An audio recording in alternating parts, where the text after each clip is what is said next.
Hey everyone, it is great to see you all again. Don't lie, we've all been in this scenario. You're in your house or campsite and decide to go out and shoot some photos, only to look at the weather forecast for the next week and see this. Out of nowhere, all of that motivation you had to build your portfolio or enjoy a beautiful photography outing is gone, and you decide that it's not even worth it to go out shooting anymore.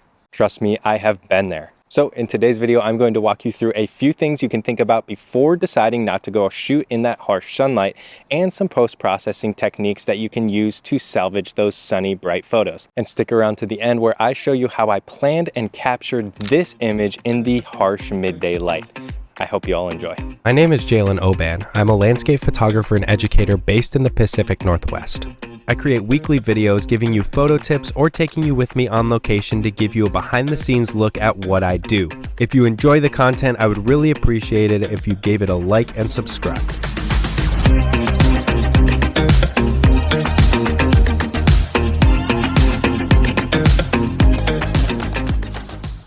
First of all, let's get this straight. Even if there are no clouds in the sky, shooting at sunrise or sunset will always yield you the softest and most of the time best light for most scenarios. However, for today, we are only going to be focusing on that harsh, no cloud midday light we are all afraid of. A few things to note before we even start shooting. When shooting in the bright sun, it can be hard to keep the highlights of your photo under control. Make sure you're using your in-camera histogram to ensure you aren't clipping your whites. This means that there are no lines touching that right-hand side. To compensate for this, instead of exposing for your subject like in most scenarios, we want to expose for the highlights.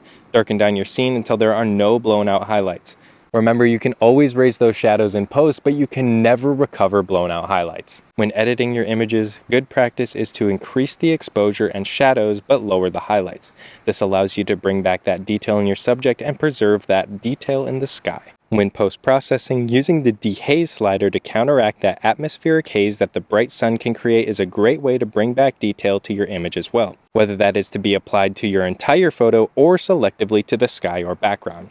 Now that we have those things in mind, what are some things that we can do on location or when post-processing when we're framing up our shot? The first thing is one that you may have heard of before, and that is to shoot your image or edit your image in black and white. The two main reasons that shooting in harsh sunlight isn't ideal is because 1, it creates very harsh shadows and highlights, creating unwanted contrast, and 2, the sun, when high in the sky, tends to wash out colors. Shooting and editing in black and white solves both of those problems. Think about it. What does a good black and white image need?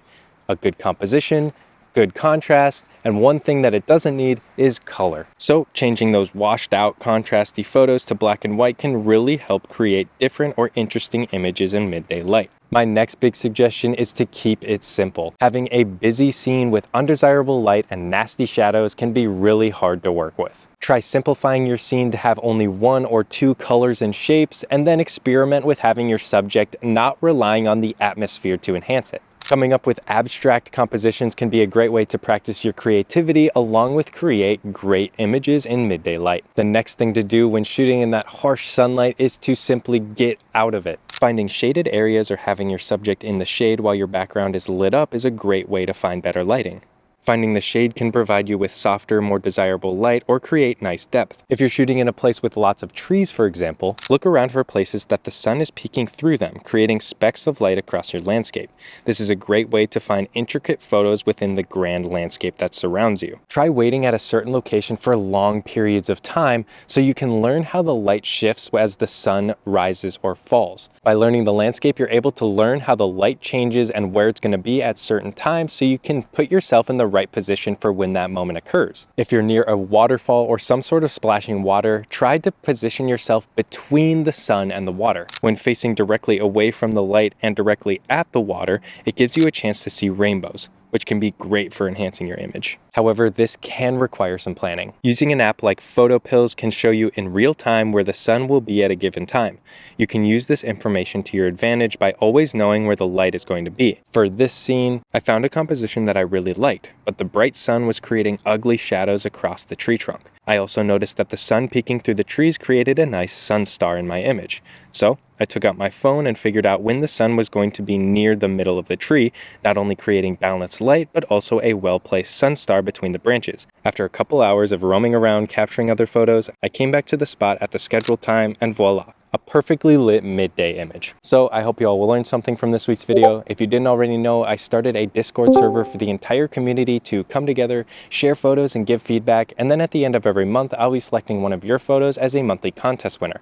Other than that, if you could subscribe to my weekly newsletter for weekly updates, and then for vlog, blog, and other video updates, if you could like and follow my Facebook page. Other than that, thank you all so much for watching, and I'll see you in the next one.